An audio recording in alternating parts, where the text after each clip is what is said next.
Um, Thank you. Good afternoon, good evening, and welcome to the August Appendix Cancer Meet the Foundations webinar. My name is Jim Carroll, and I'm the president of the Appendix Cancer PMP Research Foundation. We're excited. It's a privilege today for AAC-PMP to host and co-facilitate this session with two outstanding foundations, PMP Pals and Pseudomyxoma Survivors. As you know, August has been designated as Appendix Cancer Month, and our intent is to collaborate and share our respective foundation story and some of the progress that is being made. All three foundations share some common goals, as we are all here to provide support and hope for the appendix cancer patient and family members, community, and the medical specialists who support our community. The speakers on today's webinar also share a common bond that their journey often began with a diagnosis of appendix cancer, PMP, for either themselves or a loved one, and they made an important choice by joining their foundation and working to support the patient and medical specialist community. We believe our efforts will make a difference, and our mission for everyone on here is really from the heart. Each foundation today will spend 15 to 20 minutes providing an overview of their foundation, and afterwards we'll have a Q&A session from any questions we receive during the session. We will try and answer as many as we can. For a few housekeeping notes, the Q&A button will be on for all participants today. Please place any questions you have in there. Please, if you can, include your country, and if your question is directed at a specific foundation, please list that also, and send questions to all panelists to ensure they're received. Everyone's lines today are muted to reduce background noise, and we will be recording today's session. The presentation is being recorded for immediately being available via the Zoom event lobby afterwards, and it will also be transitioned over to YouTube and social media channels once we publish it. So with that, it gives me great pleasure to introduce our first foundation today. It's an honor to introduce the PMP Pals team, who are doing outstanding work and have been instrumental in supporting the appendix cancer patient community. President Adele Jason and Charmaine Skillman. Adele and Charmaine, it's all yours. Mute, Adele.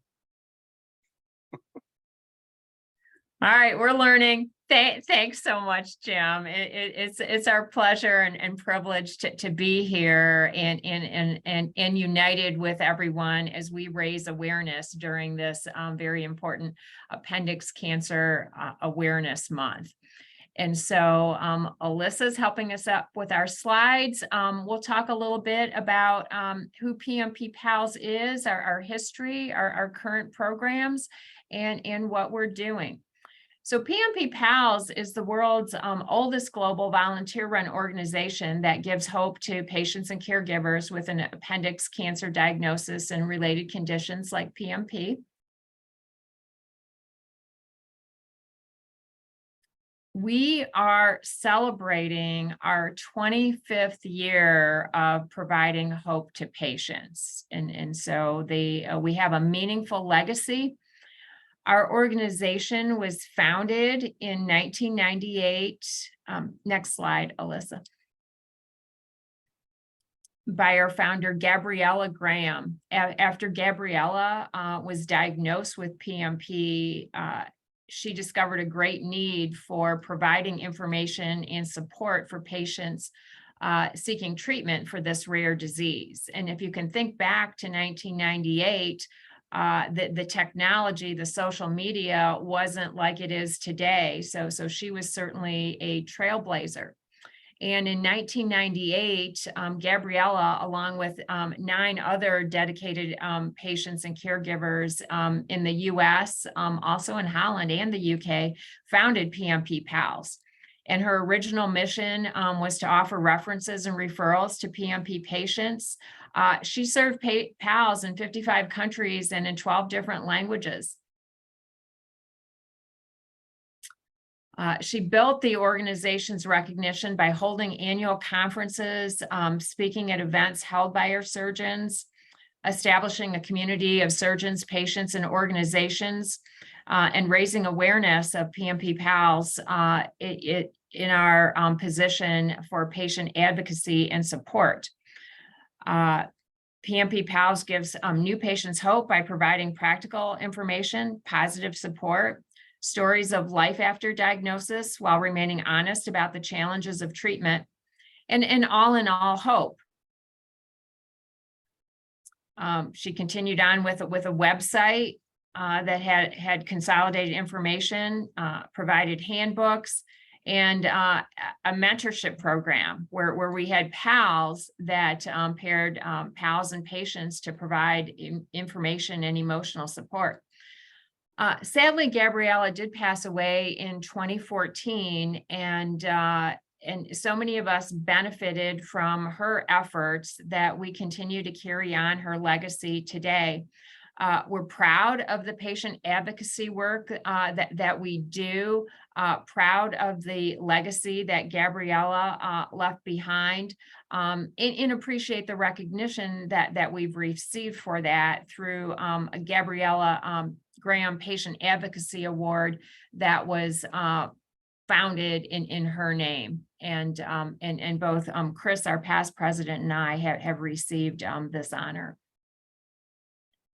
Our leadership team. So we're totally volunteer run, and our board consists of patients. I'm a patient myself, going on 12 years since my CRS HIPEC. And as many of my fellow patients know, you always count. You never lose track. We have caregivers and other professionals, committed to offering support and hope to people affected by appendix cancer and related cancers. We ensure patients and caregivers have access to current and relevant information, including our database of surgeons who treat the disease. One of our most popular programs is our Hope Zoom program. We have twice weekly Hope Zoom sessions of patients and caregivers touching base with each other each week to share information, offer hope, and we also have guest speakers, surgeons and other professionals to help provide us with information.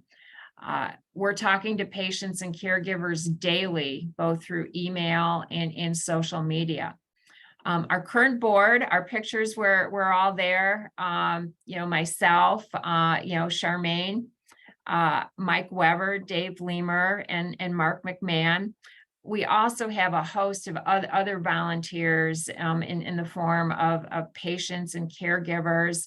We have a medical advisory board headed by Dr. Jula Virapong that helps us, make sure the technical information we publish is correct.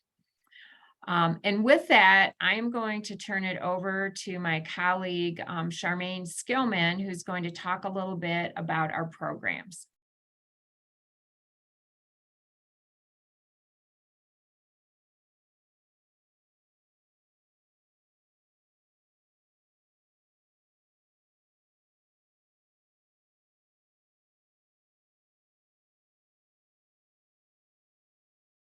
I think Charmaine might be muted too.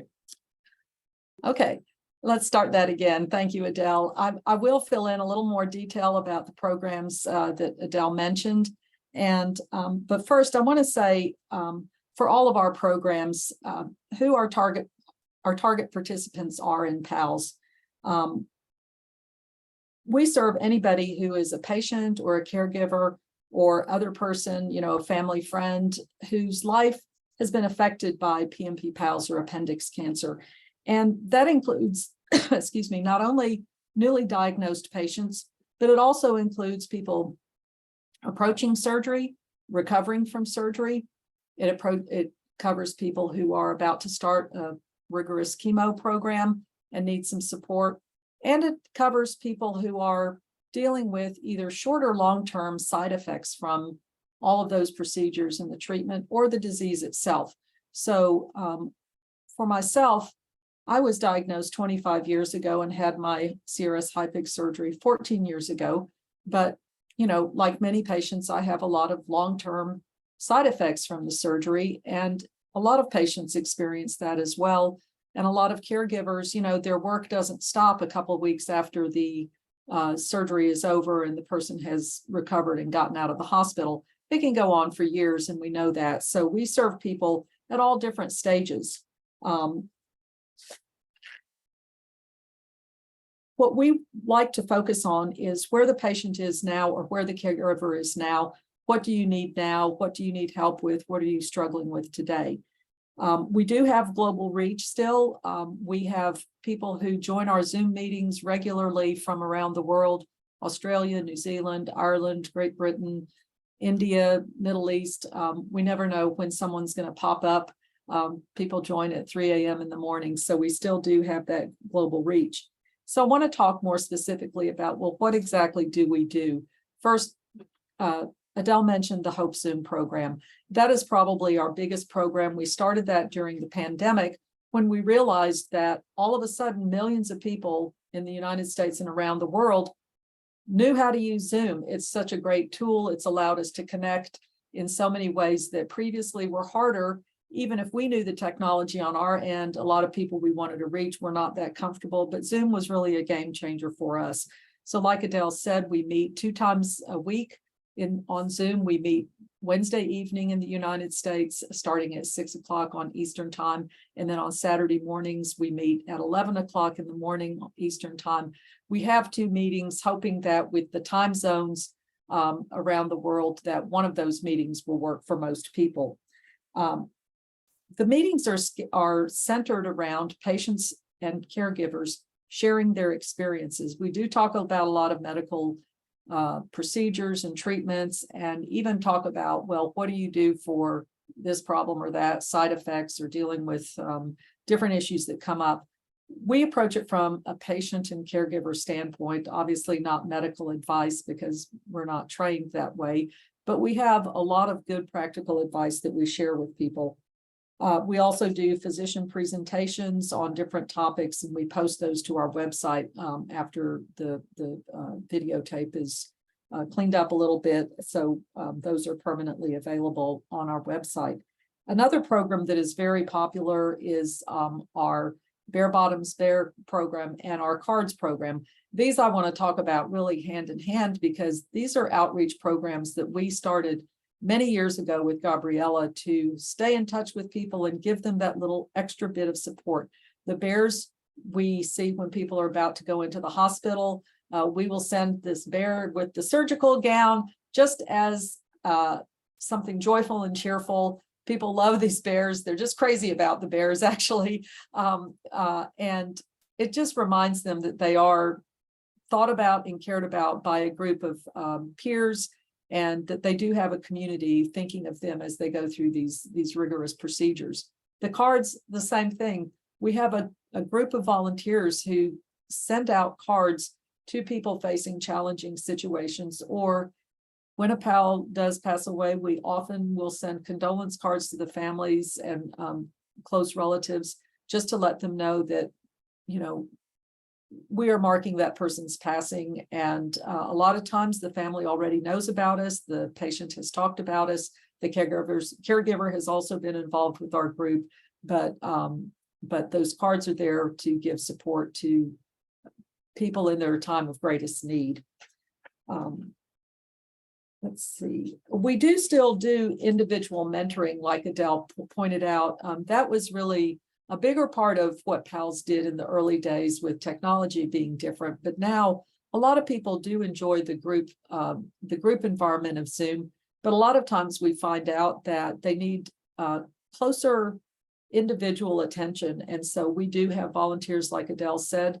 We will text people, we will email people, we will talk to them on the phone, whatever they need at the moment. We check on people, how they are recovering after their surgery, or, if we know they are really freaked out about scans coming up, scan anxiety is a real thing. We do check on people individually. So there are a lot of other things that we do get involved in on kind of an ad hoc basis as things come up. We participate in groups like this, we attend doctor conferences to stay in touch with our medical community. And Adele did mention about our medical advisory board, which is something that PALS is reinvigorating, I guess you could say right now. We feel that it's very important to stay in touch with doctors. We have a great community of doctors who have always been extremely supportive of PALS and will recommend to their patients that they get in touch with us for support and information. So we work hand in hand with the medical community, and we always are looking for ways to stay in touch with them. It's great to have a bank of doctors that we can bounce ideas off of, or to have them, check something for us, give us an update on clinical trials or new therapies. So that's a very valuable part of our work that we are constantly improving and paying attention to. So with that, you see up on the screen, we have our slide info@pmppals.net. If you have questions that you want to submit during the webinar, we'd be happy to answer those. But otherwise, please get in touch with us at info, and we'll be glad to connect you with a volunteer. We'll be glad to help you access one of our programs, or just talk to you about whatever is on your mind. So we're glad you're here today. Thank you for this time. Oh, wait a minute. We've got, let me just back up. One more thing we also do from time to time, we do have live meetings, and they're very popular. We do have an educational component, and we also have a lot of social activities for people to be able to meet the people that they only know through Zoom. Our next meeting is in October in Milwaukee. And if you're interested, send an email to info@PMP Pals, and we'll be happy to send you more information. We've got our host hotel lined up. We're partnering with Froedtert Medical College of Wisconsin, and I think it's going to be a great event. So, Alyssa, do we have any more slides? These are some of our program highlights from last year. We had 95 Zoom meetings, if you can believe it. It was a lot, but people show up and people do want to be there. So I think with that, let's see, is there one more slide, Alyssa? Maybe. Yeah, I think there are two more slides, Charmaine. Okay. This is about Appendix Cancer Awareness Month. I think Adele covered that pretty well. And then the last one, it's just support. We are a nonprofit, as Jim mentioned. We all are in this nonprofit space. We rely on donations. We are a volunteer-led organization, and we always appreciate any support that you can provide to us. Here's all our Facebook and social media contacts. So with that, I'll wrap it up. And I think ACPMP Research Foundation is next. Jim, Deborah, and Judy, take it away. Yeah, Adele, Charmaine, thank you very much. Great job. Great job all of the time, and great job today. It's a pleasure hearing about some of the great work you're doing with your foundation. And Alyssa, if you can start our slides, it's a pleasure to introduce everyone to our team today. I want to start with giving a little history as well. And as soon as the slide comes up, I might be a little behind with receiving it. So let's just give it another second.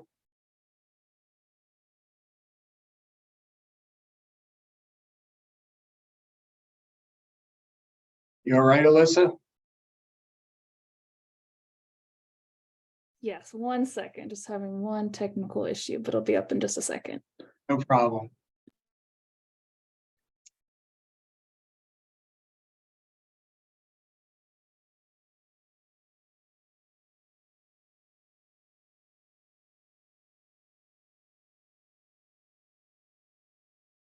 So there we go. So let's start with just an understanding of our history. We also are a 501c3 nonprofit, and we were founded in 2008.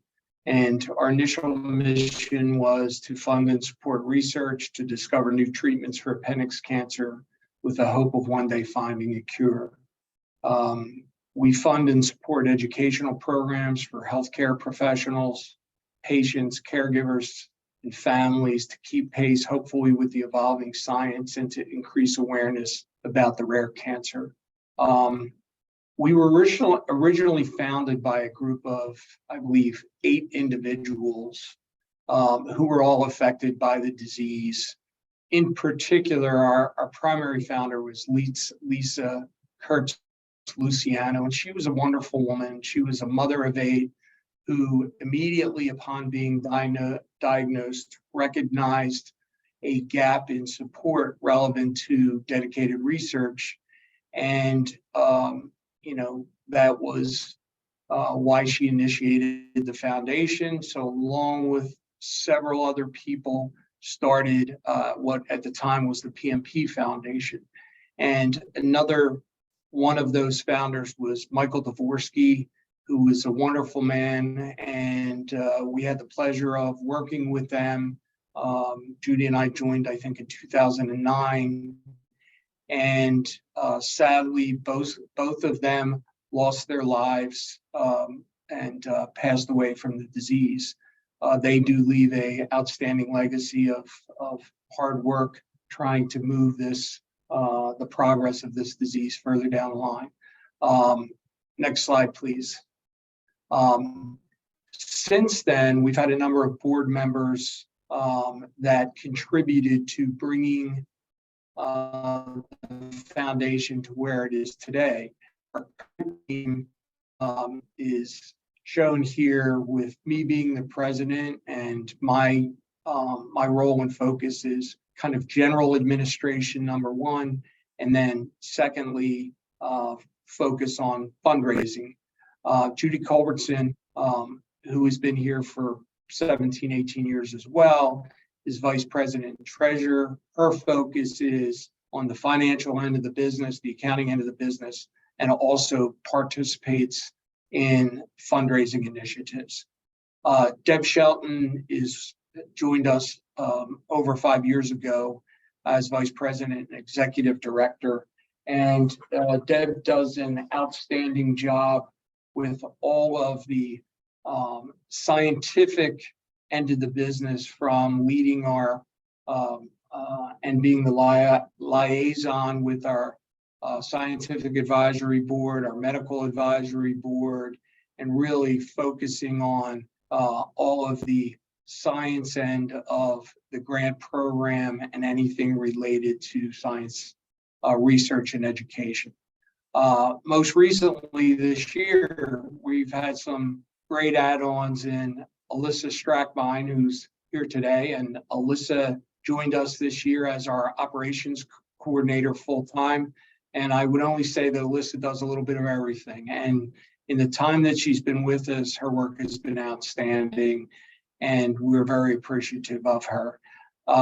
Jamila Slade, who is not here today, is our administrative coordinator, and a little bit the same. She does a little bit of everything with a lot of focus on some of our donor recognition, things along those lines. So, as I said earlier, we have a lot in common. Everyone's been affected by the disease, and everyone is working hard to make progress. We are a all volunteer board.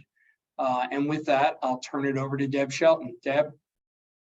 Thanks, Jim, and thanks to my friends here at PMP Pals and Pseudomyxoma Survivor, and my good colleagues at ACPMP.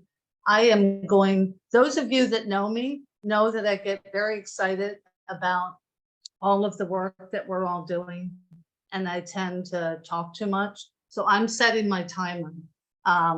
So if you hear an alarm, that's why.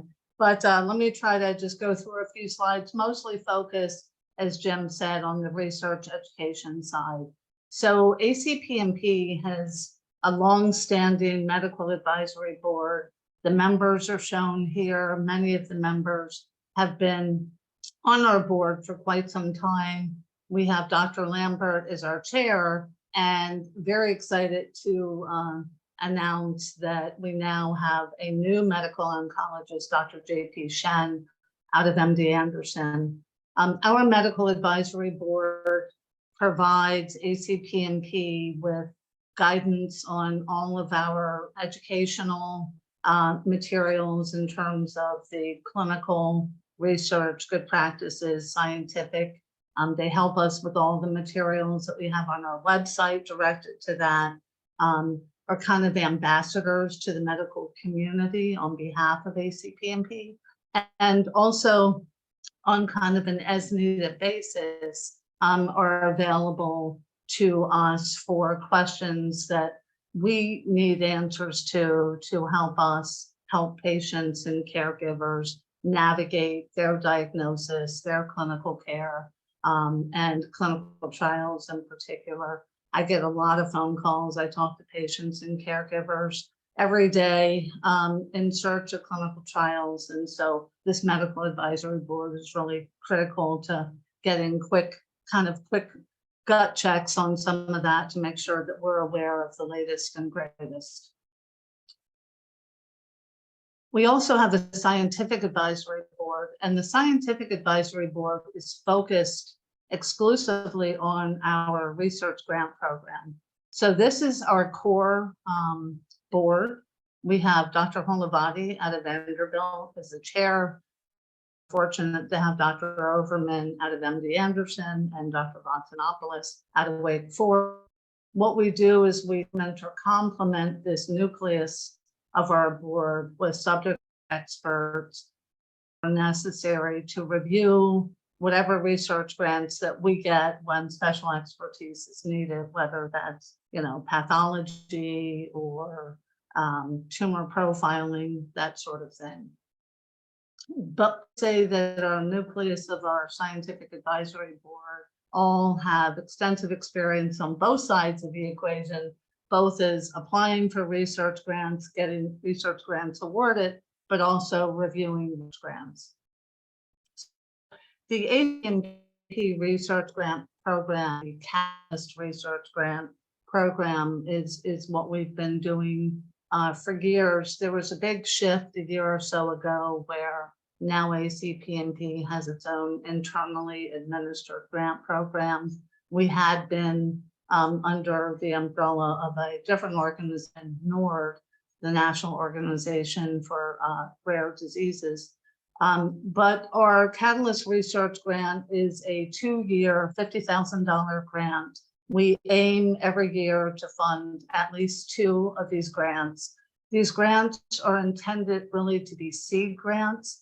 So that is kind of to have a hypothesis tested kind of at the bench level, and with the hope that that research that flows from that can then be used by these researchers to go out and get these significant research grants out of National Cancer Institute and whatnot to really propel research forward. We are so focused on finding additional therapies for patients and also, ultimately finding the cure for appendix cancer. So to date, we've awarded almost $1.7 million for research, thanks to the generosity of each and every one of you. We are solely reliant on donations to fund this research. And my colleague Judy will be talking a little bit more to that. But we've got 36 research grants since we started this, and that is international. Just this past year, this spring, we had announced our 2023 research grant recipients. Really great research coming out of Norway with Dr. Flatmark. This is from a couple of other prior grants that we had given to Flatmark over the years, but what she's working on is a phase 1, so an in-human clinical study to further explore a vaccine that is directed at a GNAS mutation. And long story short, it's very exciting because that particular type of mutation is one that's fairly common in some of the appendiceal cancer types, but to date has yet not been able to be targeted. So she's really directing some research to target that. We're happy to have awarded her a grant to advance it. And then the other research grant in 2023 for the Catalyst program is Dr. Foote out of Memorial Sloan Kettering. And he's doing some very interesting work kind of analyzing tumors to look at different mutations, different characteristics, to figure out why some of those are so treatment resistant to the extent some of those are, and why some of those are more prone to metastasize, with the hope then, of course, of advancing research to figure out how we can betterize treatments. And then last but not least, in addition to the two 2023 Catalyst research grants, we also funded through SSO, the Society for Surgical Oncology, a $25,000 one-year grant directed specifically at appendiceal cancer. This is a new thing for SSO and for ACPMP. They have always had these young investigator awards and still do, but now we have a second one focused specifically on appendix cancer and peritoneal surface malignancies. So this year, 2023, a young investigator, young physician out of City of Hope was awarded that for her work in photoimmunotherapy. Very exciting technology looking at how to use antibodies to really target tumors, and then how to use near infrared light to attack and destroy those cells. ACPMP also is a big believer in empowering patients, and so we've developed several tools to do that. We've got, for example, and all of these are available on our website. Also happy to answer questions at any time, but we've got our new patient guide to kind of help patients and their families navigate the world of appendix cancer once they have that diagnosis. We also have a specialist tool on our website to help people get to a specialist. As we all know, finding a specialist for the treatment of this rare cancer is so critical. We have a repository on our website, and thanks to our volunteers really working to do some updates to that. It requires an extensive amount of work, but it's such an important tool. We also have our published research repository, where we try to, when we see a scientific paper of interest, looking to move forward, what's going to help us all keep a pace with development, up that to our website.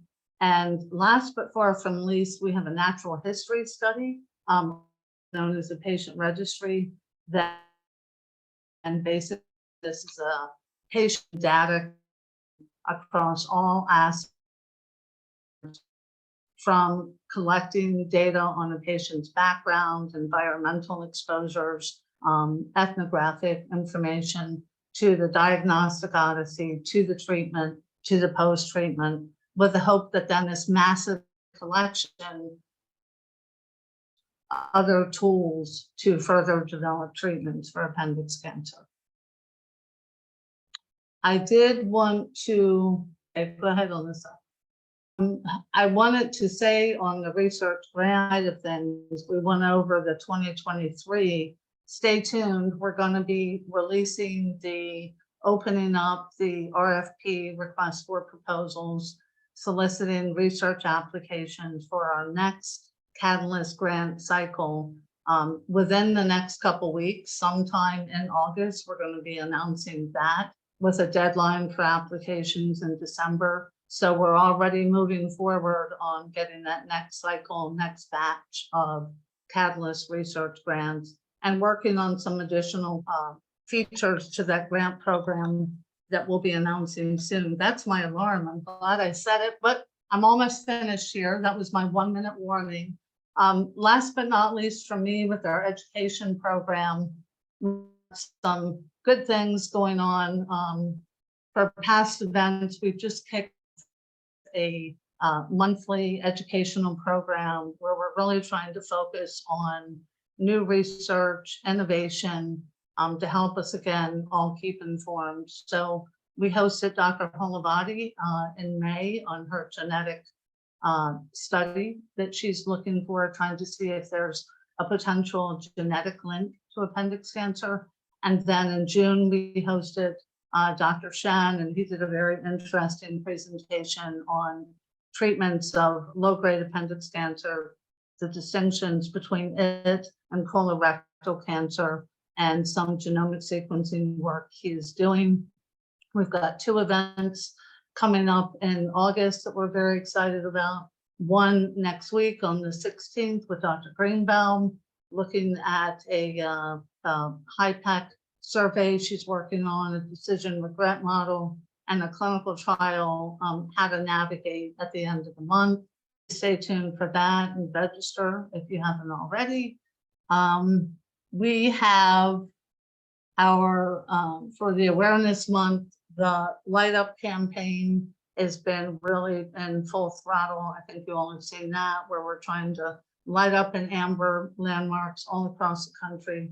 Alyssa has been tremendous there with helping with that, as have our volunteers. We've got some other awareness campaigns in process to really help increase awareness among the non-specialist healthcare professionals, as well as patients. And last but not least, 2023, the big annual symposium coming up November. We're finalizing the agenda. It is going to have every bit of information we hope that anyone dealing with appendix cancer would want to have. And with that, I'm going to turn it over to my colleague, Culbertson.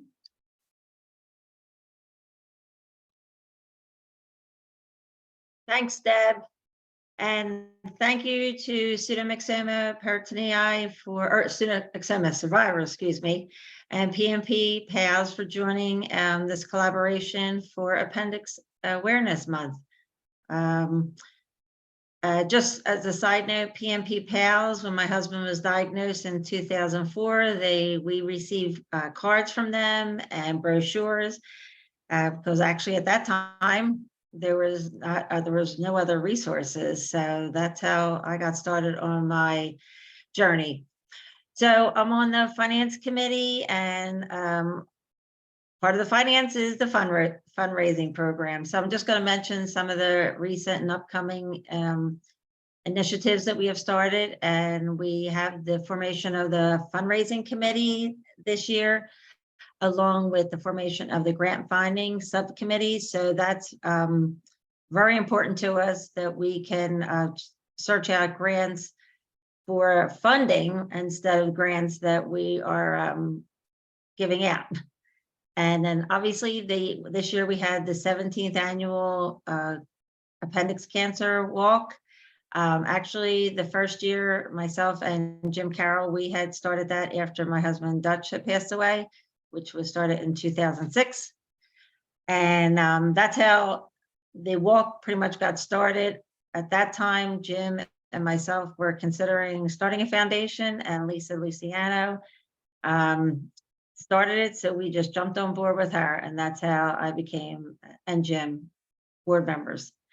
And lastly, the fundraising is the Appendix Cancer Awareness Month. And along with that, we're having the Facebook challenge to raise funds. And I will move on to some other resources for the foundation. So the ACPMP provides helpful resources that are all available on our website. And there's links to support forums, the patient support organizations, the tumor testing links, the patient educational resources. All of these you can find on our website. There's a video library of past symposiums, webinars that we have had, facts and answers and questions for everyone. And then if you want to print out anything, there's the fact sheets, our brochure, our research grant program, And there's also the new patient guide, and then the educational graphics and the ACPMP, about the ACPMP Research Foundation. So at any time, you can go onto our website, and we also have the QR code. So if it's easier to do that, rather than printing everything out, feel free to do that.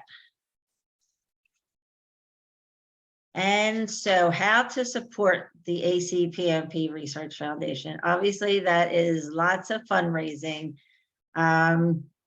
Sadly, there's not, from the American Cancer Society or other fundraising, or I should say, other cancer organizations, we are pretty much the only foundation that is raising funds for research.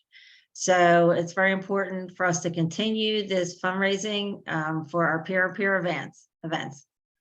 So we have the walk every year, and you can hold your own walk. We started virtual after the pandemic, and actually that has actually increased our revenue, which obviously was a good thing, even though the pandemic was not for most people.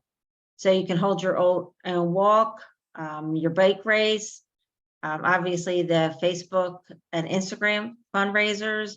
We've had patients and their families run golf tournaments, and the basketball tournaments. Cornhole's gotten to be very, very popular recently. Kickball. I've even myself have done guest bartending, and even something like that, you can have raffles there, baskets, whatever, helps bringing in more revenue. The pub crawls, which I've definitely wanted to do, that's on our bucket list, at least in my area. And the silent auction, which that is something that's going to be coming up a little bit later this month.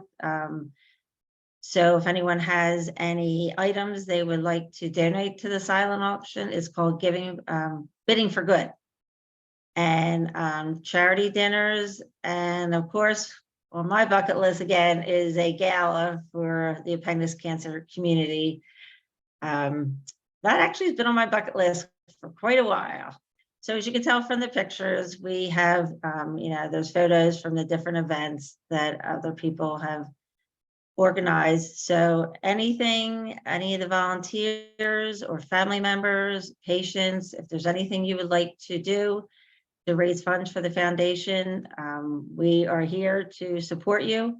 And Alyssa, our wonderful new staff member, has taken on that role quite a bit. I've been able to pass it on to her. So with all that being said, Alyssa, you can move forward. Thank you. Thanks, Judy. I'll try to be quick since I know we got a little over our time.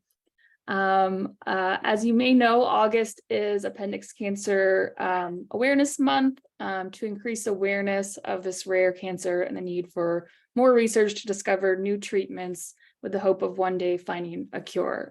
We have a lot of exciting events happening this month, a variety from what Deb had mentioned, some educational webinars as a part of our education series, the Light Up Amber campaign, various awareness, along with collaborating with PMP Pals and Pseudomyxoma Survivors for an awareness social media campaign, as well as the fundraising events that Judy had mentioned, our Rare Courage Facebook fundraiser challenge and online auction. You can scan for more info on all of our events, and also check out PMP Pals and Pseudomyxoma Survivors for all of their events. Become a volunteer. As Jim had mentioned, and Deborah, volunteers are critical to our mission. We have 3 committees, the Education, Fundraising, and Research Committee. We'd like to thank all of our current volunteers listed below. They have been invaluable to our efforts for Appendix Cancer Awareness Month and all year round. If you are interested in becoming a volunteer, please contact us at info@acpmp.org. We also want to thank all of the other hundreds of people who are helping in their own way through Facebook fundraising, through putting on their own events, and just spreading awareness to help one day find a cure for this disease. Thank you everybody so much. And with that, we have our Let's Be Social. Follow us on social media. You can scan that QR code for social, all our social media, our upcoming events, and to sign up for our mailing list. Our newsletter and social media is the best way to really stay updated with everything that the foundation is doing. And you can also visit acpmp.org. Thanks again. And with that, Jim, I'm gonna pass it back over to you. Thanks, Alyssa, and good job, Deb, Judy, Alyssa, and really describing the kind of scope of our foundation and what we do. It's also an honor to now introduce Pseudomyxoma survivors, trustees Claire Fletcher and Ann Salisbury, and they also have been doing some outstanding work and are really making a difference for the appendix cancer patient and caregiver community. So with that, Ann, Claire, I turn it over to you. And Alyssa, are you giving them control of the slides to share, or are you handling it? They're handling it, yep. There we go. Terrific.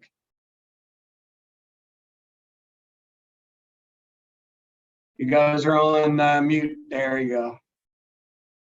So hi everyone, I'm Claire Fletcher and I'm joined by my colleague Ann Salisbury, and we're really grateful and it's a privilege to join PMP Pals and ACPMP to chat about the foundations during Appendix Cancer Awareness Month.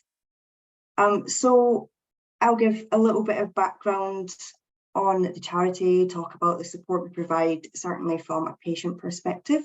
A little bit about myself to start off. So I am a patient. I was diagnosed in 2011 and I have had 2 surgeries since then. So was really privileged to become a trustee for the charity. And it's just great to be able to kind of connect with others and share the insights that I have had on my journey.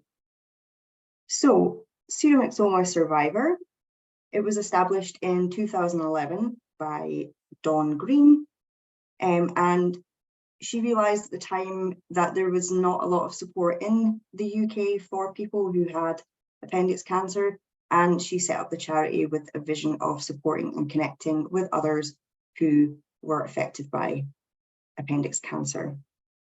And we are a non-profit organisation and we are run by patients and caregivers, so volunteer-led. Pseudomyxoma Survivor is a thriving community and we offer support, emotional and practical, to patients and caregivers. Not just in the UK, we do have people kind of from all over the world that have joined our group to get advice. As everyone else has said on the call, we don't offer medical advice, of course, because we're not specialists in that area, but we are certainly there to offer the emotional and practical advice that you might need on your appendix cancer diagnosis and journey going forward. Our patron of our charity is Sean Hepburn Ferrer. His mum was Audrey Hepburn, and she passed away from PMP, but it's really great to have Sean connected to our charity. He has an interest in kind of rare diseases because of his mum being affected by pseudomyxoma.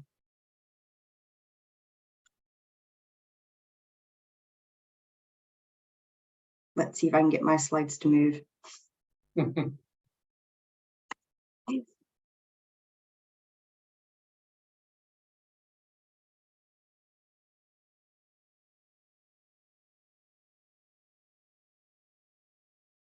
There we go. That took some time there. Okay, so I'm going to focus on a few areas just now. So we're going to focus on support, awareness, research, and volunteers. So the first thing to talk about is the support that we offer. I briefly mentioned there that we offer practical and emotional advice kind of on managing and living with a rare disease. it can be difficult for patients and caregivers alike to kind of deal with everything that comes with appendix cancer. And there's an emphasis in our community that basically what we do is for you. And the support, sorry.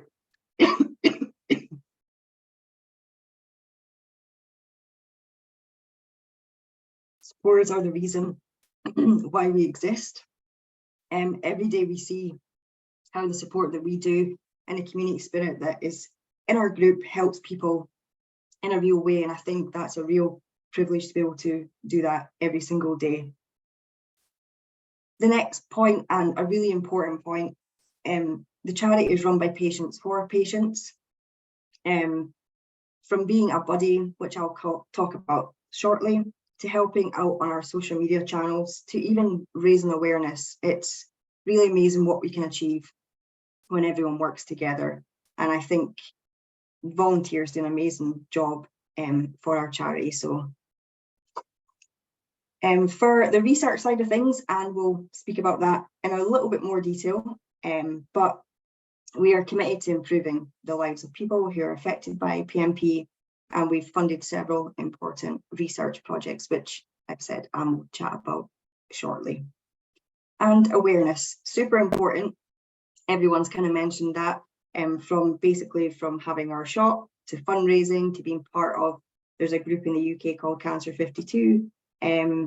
We just like to contribute to raising awareness as much as we can. For our volunteers or for anyone who's part of the appendix cancer group that we have, we kind of say to them they can raise awareness by fundraising, giving a talk, talking to local media, or just sharing our social media posts. Sometimes it's just as simple as putting a social media post out to your own followers to raise awareness. At least it moved a lot quicker this time. So here's a few of the things that we do as part of the charity. So the support groups. So we have a Facebook group and we also have a Facebook main page. So this is a constant source of support for those who have been newly diagnosed, or even for those who have basically had no evidence of disease for 10 years. It doesn't matter where you are in your appendix cancer journey, we are there to support you.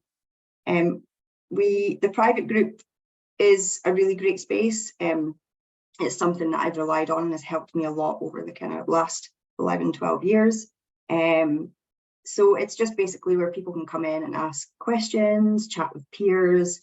You can be anonymous, you can show who you are. It's just a really nice way of getting the support that you need. And it is a way of kind of learning a bit more about what you might expect with when you have appendix cancer. We also have weekly calls. So I think it's a Zoom call or it's done through Facebook, but it's just a way of people connecting on a weekly basis to just chat about anything and everything. It doesn't always kind of focus on people kind of what they're dealing with at the time.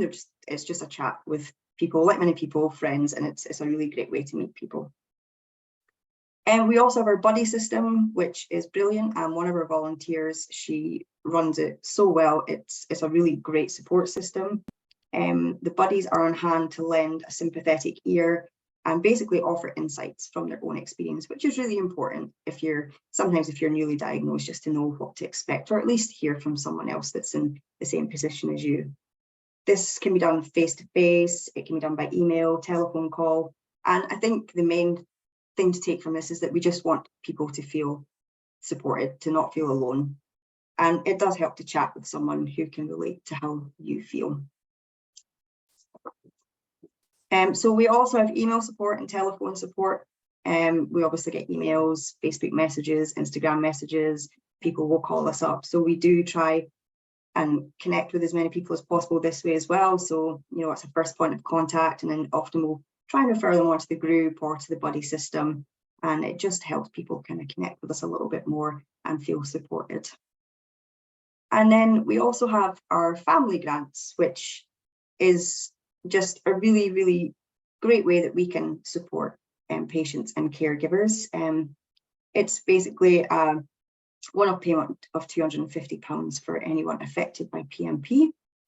We have sometimes offered a little bit more depending on someone's circumstance. People have asked for the grant for various reasons. And if we can lift the burden slightly for someone, especially financially, then it's a positive step for everyone. There's more information about the grants and how this is done on our webpage if anyone is interested in the grant.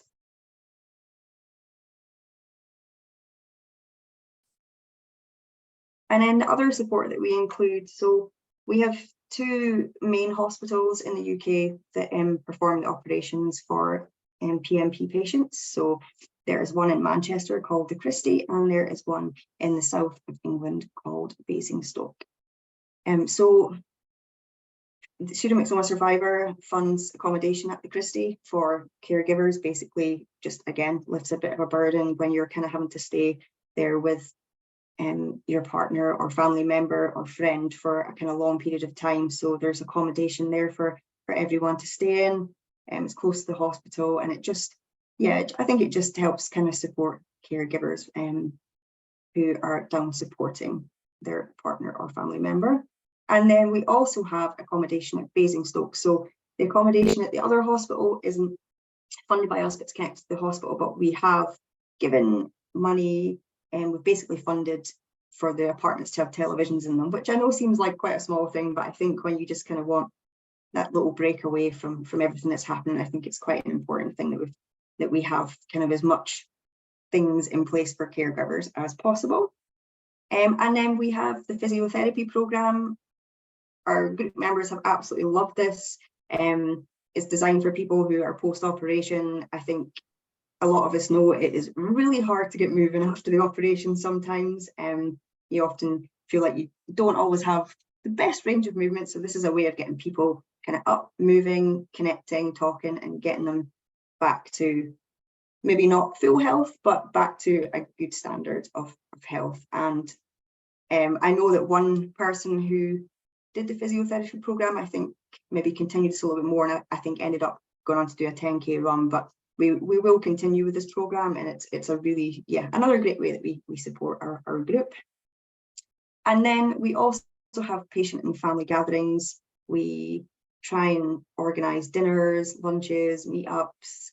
We attend, there's days at the hospitals where the operations are take place, so in Basingstoke or Manchester, and we try and organize dinners there as well. And we try and organize these in different parts of the UK, so as many people can meet up as possible. So I'm going to pass over to Anne now, and I'm going to have a drink of water so I can stop myself coughing now.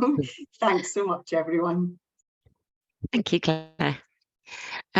So alongside everything that we do for the patients, we also try and raise awareness, because obviously we know that it can be very slow to get your diagnosis. So a lot of this, as you might imagine, is on social media, Facebook, Instagram, etc. And also our website. So our website is our main port of call for all the information that anybody might ever want. And we keep that up to date as much as we possibly can, but very much about sort of raising awareness. And then we'll do things like, if there's a patient, we might send them a balloons in hospital or cards, whatever that might be. The mug you saw at the beginning, we sent out mugs that was in the middle of COVID when everybody was having a really hard time. So we sent all sort of current patients mugs just to say, we're thinking of you. Our fundraisers do a huge amount for us. Our fundraisers are our patients, their families, their friends. So the fundraisers undertake a very wide variety of activities, entirely up to them what they would like to be doing. It might be a cake sale at work. It might be running the London Marathon. It might be absolutely anything. We find the fantastic bit about them doing it is that they are then run all over the country. They're targeting their own friends, their own communities, their own business colleagues. And we then sort of supply the T-shirts, the fluffy bits that they can sell or whatever else that might be. So we've also got a shop. So we can sell T-shirts, we can sell running vests, and we've got books, we've got lanyards. Nursing staff absolutely love our lanyards. So all sorts of things that we just sell on our website. And lots and lots of our fundraisers do a very wide variety of things. We've got there's a half marathon coming up in the centre of London called the Royal Parks Half Marathon. We know we've got 8 runners appearing at that, so we'll make a big splash of that. And anything we know that somebody's doing, we obviously support them. The other thing we do to raise awareness is we attend as much as we possibly can in order to get out there the nature of this disease. So in the UK, there's an organisation called Cancer 52. So this is a group that is concentrating on the awareness of rare cancers. The fact that 47% of people of cancer diagnoses are for rare cancers rather than the sort of the big 4 or 5. Cancer 52 have an excellent voice within central government. So if central government want to know something, they go to Cancer 52. So they've been absolutely brilliant, and we're a very active member of Cancer 52. Eurodis are very similar, but they're for the whole of Europe. So again, rare cancer voice across Europe. And very much both of those are focusing on policy, patients, partnerships, and making sure that governments in particular are actually aware of these some very, very rare cancers, despite the fact they perhaps don't have many patients. As Claire mentioned, we'll always attend patient days, and we speak at events whenever possible. So a lot of raising of awareness. Claire, could you move on my slides, please? Thank you. So with the fundraising, obviously our fundraisers are achieving for us. We're doing everything that we can for the patients where possible, funding the physiotherapy, etc. But we also support research projects. So these are 3 ongoing research projects that we have funded and will be funding more. So the Prehabilitation Project at the Christie. So this is a research program to understand that because obviously with pseudomyxoma, you're often waiting quite a while for your operation. So you might be on watch and wait, or it might be, well, come back in 6-8 weeks time before we can actually get you an operation. So they are measuring people's fitness, and certainly early results are showing that the fitter you can be, even just in that 8-week period, your outcomes, your sort of return to fitness after your big operation is very markedly different. So that's an ongoing project, and the Christie are providing wearables, effectively watches, to patients to encourage that fitness level. So that's very much an ongoing monitoring project of patients suffering from pseudomyxoma. As was mentioned earlier, Kirsty at the University of Oslo, they're doing their Pseudovax project. So we're in close contact with them. We've sent them a first instalment, and that we have got more money to send them. So that's a very exciting project that's all about creating a vaccine. So once you've been diagnosed, trying to explain this to you correctly, it's the development of a peptide vaccine that contains an altered protein, and it will lead to a new treatment for patients. So that's in relatively early stages, but that is all ongoing, and there's various big milestones coming up for that team in Oslo. One of the other ones we're funding at the moment is a molecular sequencing program. So this is being carried out at Southampton University on the south coast of England. So this is all about the study of cell division in pseudomyxoma peritonitis cancer patients. And it's about understanding how the cells multiply in order to understand the disease better. Because if you understand what happens to those cells, then they can work out how that can actually be treated better. So those are 3 projects. They're all ongoing, and we are continuing to fund all 3 of those. And in the past, we've done various others as well. Claire, could you move me on one? None of those research projects would happen without our amazing volunteers, because we've got our volunteers are doing all of our fundraising for us. We have 5 trustees, we're all volunteers, and we have 7 key volunteers. So certainly 7 volunteers are very much running our support groups, our Facebook, the sort of the key buddies. So very much the overseers of that. And lots of other volunteers who are doing an amazing amount of work in order to raise funds for us, to raise awareness, and keep everything moving for our patients. And as Claire mentioned at the beginning, it's all about patients supporting other patients, and anyone and everyone who has been affected by pseudomyxoma. Whilst I've got this opportunity, I would like to say thank you so much to all of our volunteers, because they do an amazing job. And it is all down to our volunteers that we can do as much as we do, whether that's awareness, research, and supporting those patients. Claire, I think there's one more slide. Oh, 2 more slides then. So those are our trustees. Everyone except me is a patient. I was brought on, I do the finances, but again, we are all volunteers. Everybody understands sort of what everybody is going through. And is there a final slide, Claire? Yes. So that's our website. So that's our sort of main hub of all of our information. But certainly I would like to say thank you so much to ACPMP for organising all of today, and PMP Pals for sort of sharing in this awareness with us, because I do think it is all about raising awareness of this disease. And the more we can do together across the world, then a better place it will be. And that's me. Thank you. Thank you, Anne. Thank you, Claire. Outstanding job, outstanding work on an ongoing basis. We very much appreciate you and obviously PALS being with us today.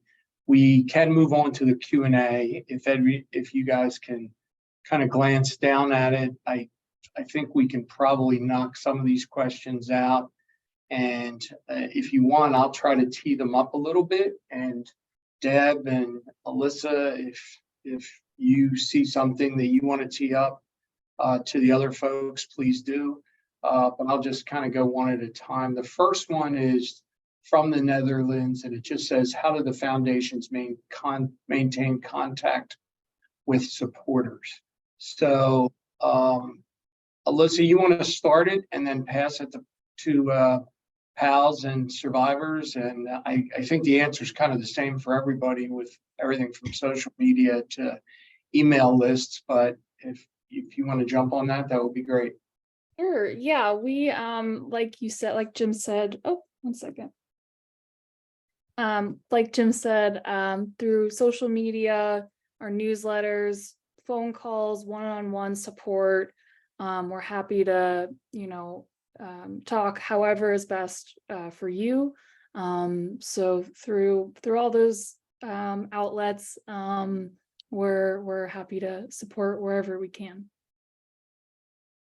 And I'll jump in for PMP Pals, the same thing through our email list, through social media, but the power of our Hope Zoom calls, where patients and caregivers are not only maintaining contact with us, but also other patients. When you see the same people twice a week, you develop relationships. Yeah, and for Pseudomyxoma Survivor, it's along the same lines. So our Facebook group is really beneficial, and then we also have the weekly group calls that take place as well. So yeah, just really great ways to connect with everyone. I did want to, oh, could I just jump in real quick, Yep. Jim? Thank you. I wanted to follow up on what Adele said. We have the word network in our name, and it kind of explains how this group was structured from the beginning, because it's not all top down just from PMP Pals doing things, communicating and serving the patients, but what we've seen, especially since Zoom, where people do really get to know each other quite well, that there is this peer-to-peer support that develops where if you are in the same community that someone else is in, and you know that person is having trouble, we have pals who will go and visit. We had someone recently, you know, helping someone get home from the hospital. So that's really something that is developing more and more with our Zoom context, because people do have that interaction with individuals on that forum. So that's been blossoming, and it's really great to see. Thanks, Charmaine. Thanks, everyone. Second question, Deb, I'm going to pass it to you. And then please pass it for anyone else, but how to get second opinions for surveillance after having CRS HIPEC, and it's an ACPMP USA question. Sure. So questions, to be quite candid, questions about the most appropriate, most efficient post-treatment surveillance is something that even our own specialists are still trying to hammer out. There is a lot of good work looking at among the specialists to figure out what the best solution is. I think for second opinions for anything to do with rare cancer, they're really important. Obviously, the person that wrote this question, presumably their medical team, has a recommendation for post-treatment surveillance to get a second opinion on that. And my spouse and I did this ourselves when my spouse had the same question after her CRS.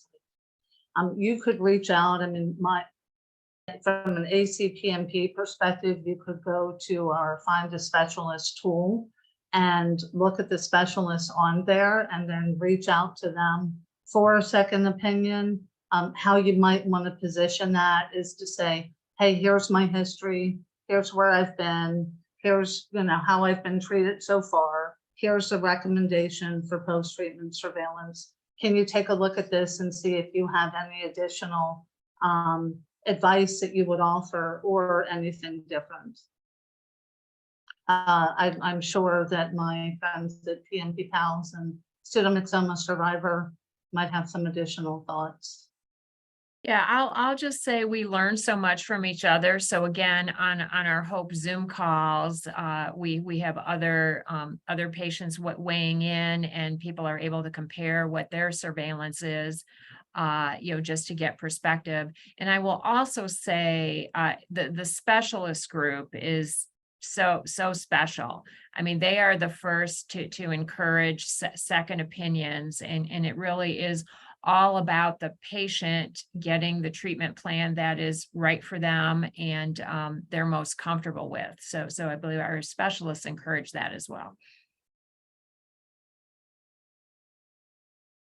For us in the UK, so I think it might be a little bit different. So quite often we have a local consultant and we are referred to Basingstoke and Christie. But of course, the same thing is, it is all about perspective. We have the Facebook group. I think everyone's chatting all the time about the various kind of surveillance that they're kind of under throughout this. So I think, yeah, it's good for people to kind of see kind of what's happening for everyone. But, you know, if you're not happy with your treatment plan, then you can speak to your specialist, or you can speak to another specialist at one of the hospitals, and we do have the specialist listed on our website as well. Great, thanks, guys. Another question is long-term survival and thriving following HIPEC. It's a USA question. Yeah, Charmaine, do you want to take that one? Yeah, I'm not sure exactly what the person asking that is interested in. I think that in our group, that when we get usually we have anywhere from 20 to 25 or 30 patients on the Hope Zoom calls. There are a lot of tips that people share. There's a lot of discussion about diet. There's a lot of discussion about the GI system working, since it's so common to have disruption there. Fatigue, mobility, just a lot of different things. You know, the surveillance plan afterwards, being separated from your surgeon after active treatment. We cover all of those topics.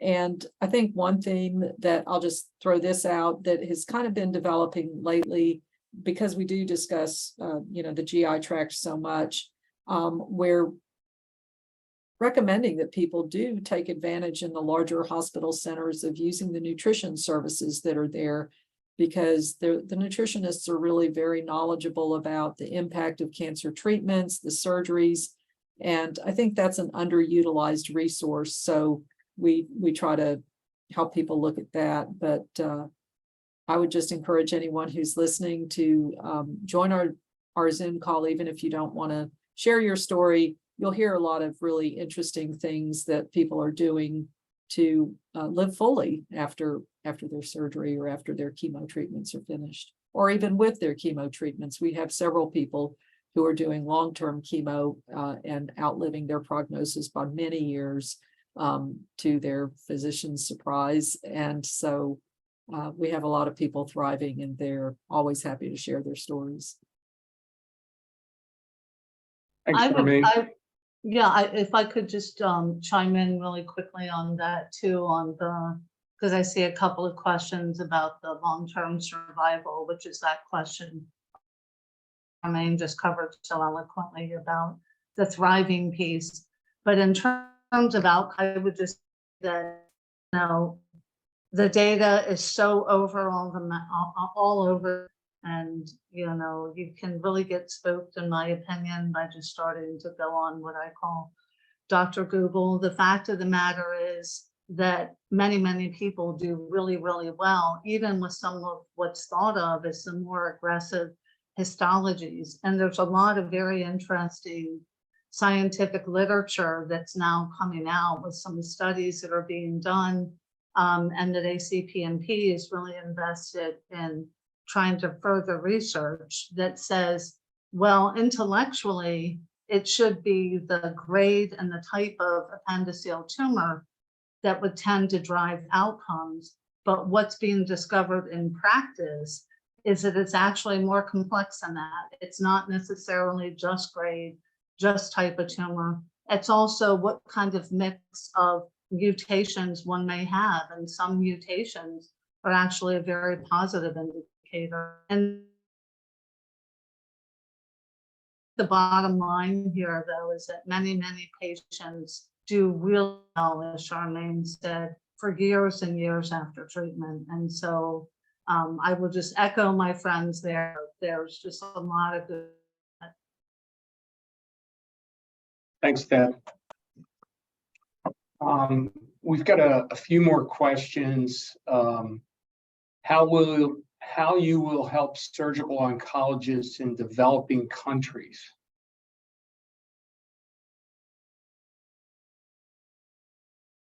Well, I'll kick it off, and I know that ACPMP does some unique things, but I really think that one of the things that helps the most are some of the videos that are posted both on our website and ACPMP.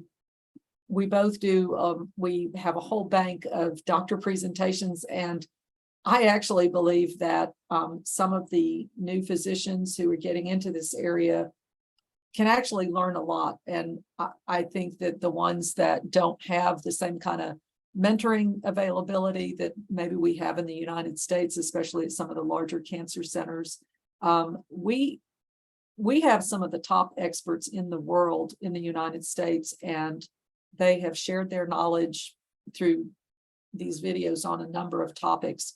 We don't have a formal program to reach out with assistance to those doctors. We have been contacted by some at times and discussed some different topics, but we don't have a formal program. But I think that there are resources on our website that can help doctors that are in a more isolated environment and don't have the depth of the specialization that we do in the United States. I think the other thing to mention on that is that so there is this biannual conference called, or what we call SOGI, PSOGI, and that's very much this conference where all of the surgical local oncologists with an interest in this particular sort of peritoneal cancers all get together in order to learn from each other and to understand best practice. And certainly last time I went to it, there were a lot of oncologists there from developing countries. So there's, in the oncology world, there's a lot of sharing of best practice, as well as among ourselves, aimed at the patients. So it does go on, and certainly it's all about sharing knowledge, and everybody, I think, is doing whatever we can in order to help that. Thanks, Anne. And that's a business rhythm of every other year, if I recall correctly, that one year it's US, the other year it's somewhere over in Europe. This year, I believe it's in Italy. I wanted to say, if the person who submitted that question has a specific interest in that area, another resource might be, I spoke to Dr. Sugarbaker a few weeks ago about the SOGI conference, and he said that he has a nonprofit organization called Fargo, F-A-R-G-O, and don't ask me to, explain that acronym, but you can find it online, I'm sure. And he told me that they were specifically offering assistance for doctors from underdeveloped countries to go to the SOGI conference. Like Anne mentioned, it's really a great opportunity for the doctors to network, but they were specifically targeting and giving some grants to physicians to attend that. So there are resources out there if the person who asked that question wants help kind of contacting Fargo or contacting Dr. Sugarbaker. I'd be glad to talk to you, just info@pmppals.net. Thanks, Charmaine. Thanks, Anne. Next question, what to watch out for after being technically cured after an appendectomy? So I think, Jim, that really gets into it's a similar question to the second opinion on post-treatment surveillance. In this case, it sounds like the treatment recommended was the appendectomy, and the pathology came back showing that there was presumably no spread. I mean, we don't know, but what I would recommend there is that you go ahead and probably get a second opinion if it's peace of mind that you want. Look for a specialist, probably have them do a second read on that pathology to make sure that there is agreement that there was no spread, and then to also do a second read from your physician or from that second opinion physician on what that recommendation is. And then beyond that, I think that's the best course, because some of the symptoms to this can be so tricky that it's best to probably put back in a specialist's hands for guidance. Thanks, Deb. There's also a question on latest cytoreductive debulking research and BROMAC status. Charmaine, I think that was in the US, but Charmaine and I just had a recent exchange about BROMAC. I'm happy to chime in, but you wanna take that one, or? Yeah, as far as I know right now, the FDA still has not approved for BROMAC use in the United States, even on a clinical trial basis. So there is some hold up on that, apparently, because they're dealing with an organic substance, the pineapple extract that is used as part of that treatment, and standardizing the quality of that apparently is difficult. So the FDA has not approved that yet. I know that there are probably 3 research facilities in the United States that are waiting and ready to begin clinical trials with that as soon as it's approved. But as far as I know, it's not approved yet in the United States.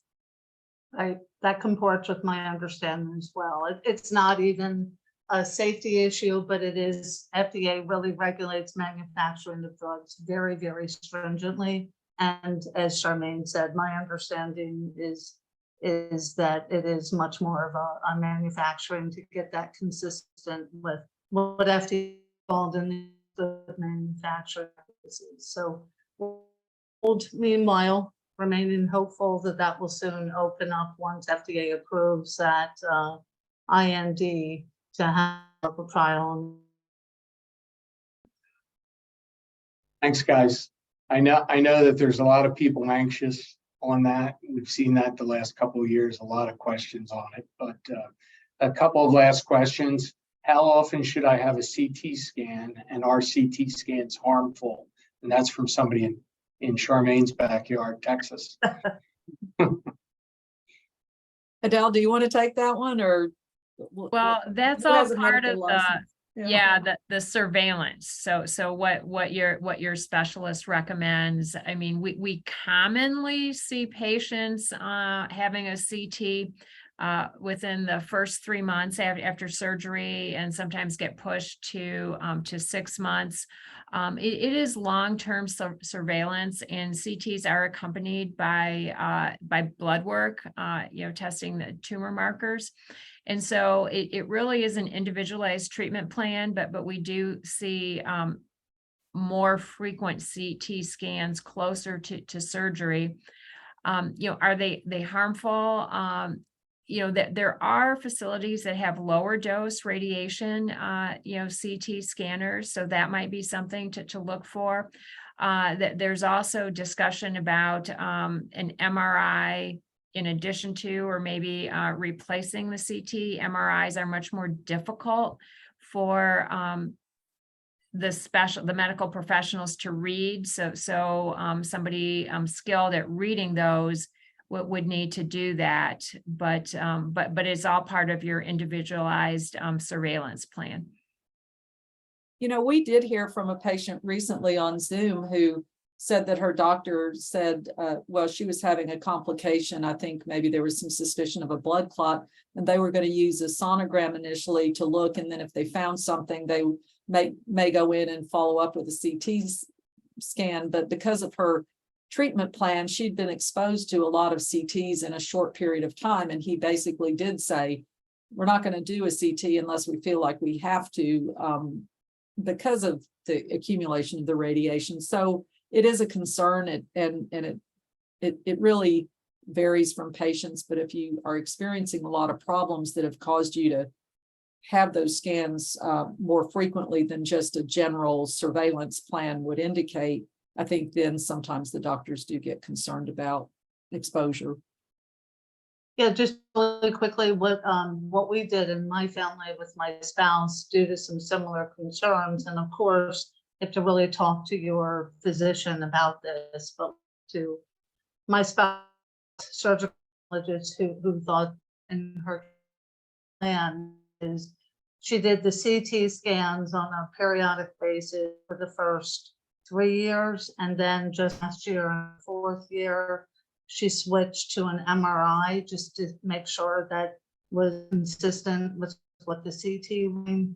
And then this year for 5 with CT, and probably after that alternate CT scans. So just that's one approach, knock on wood. We're down to the last question, is status of PMP treatment progress, and that comes from someone from Colorado.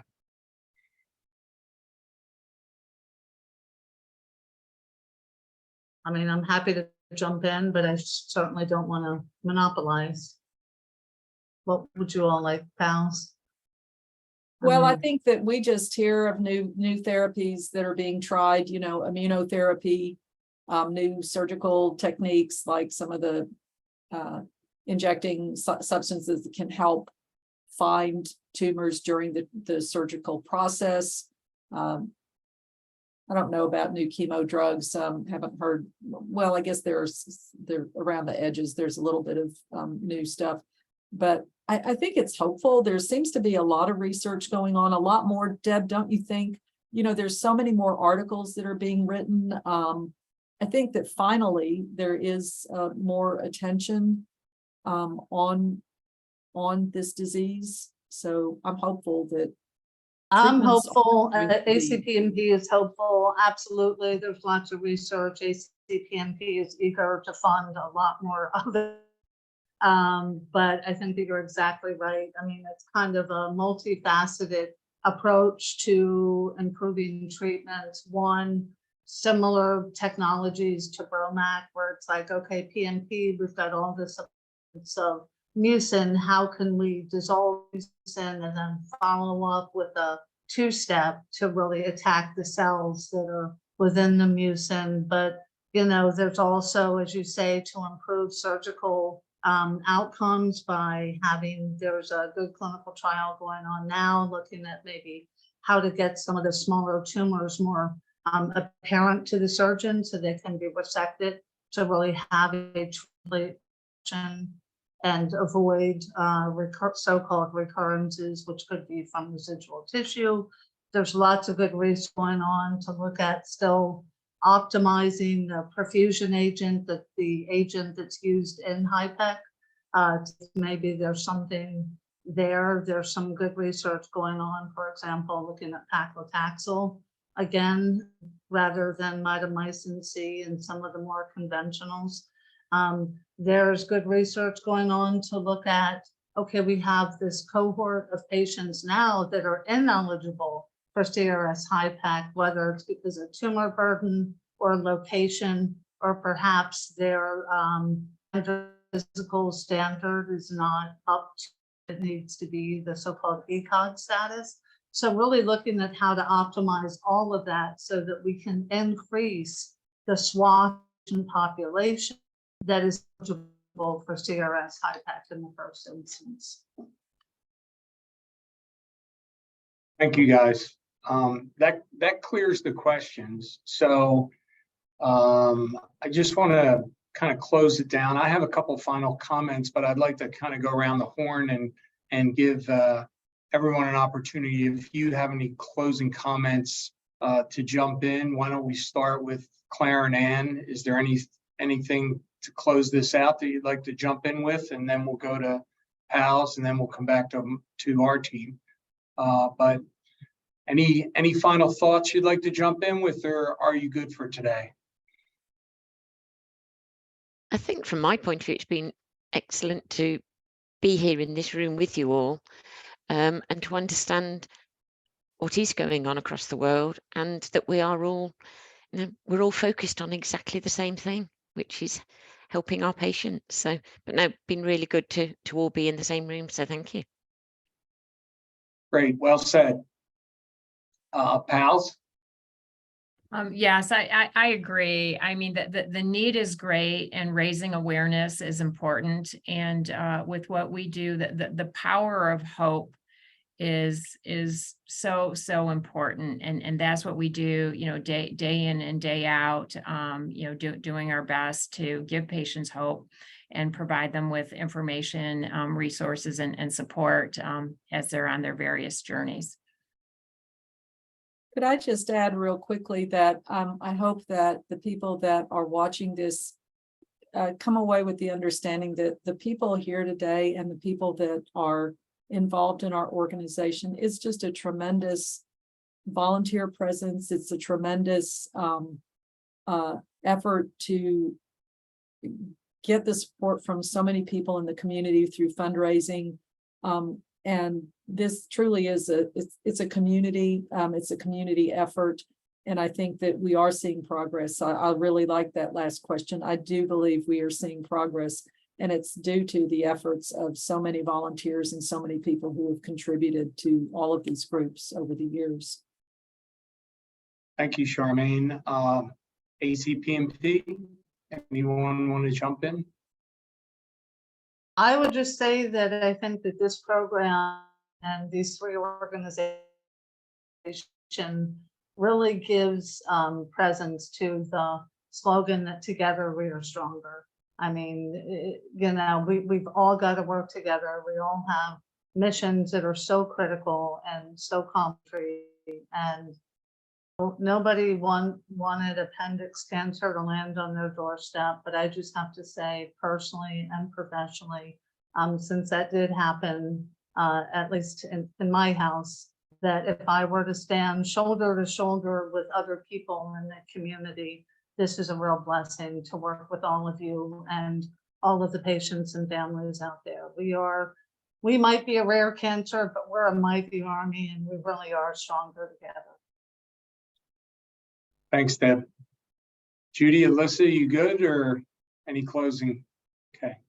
I would just like to thank all of you for your outstanding work and your outstanding presentations today. I specifically, in seeing today's presentation, am excited about the collaboration from our organizations. We are doing a lot of different things to help patients. Some of them, we are doing them same in a little bit of a different way. Some of them we have nuance or uniqueness, whether it be from a geographical perspective or a little bit of a different focus. But at the center core of it is the fact that we're all trying to help patients, families, and specialists. And we intend to make this continue to progress. I have a distinct memory over the last years of where we were back in 2004 and 2005, where you couldn't even Google something and you could barely get a response. Thankfully, some people on here had gotten it off the ground, and then we all followed. And then the message, I think, to the patients is, I think it's evident that you're not alone, that there's plenty of people out there going through what you're going through, and there's plenty of people within our three organizations that can help you, that can provide you hope. And feel free to take advantage by reaching out to us at any time. And with that, I thank you folks, and we'll finish it up. Take care. Or cheers, as they say.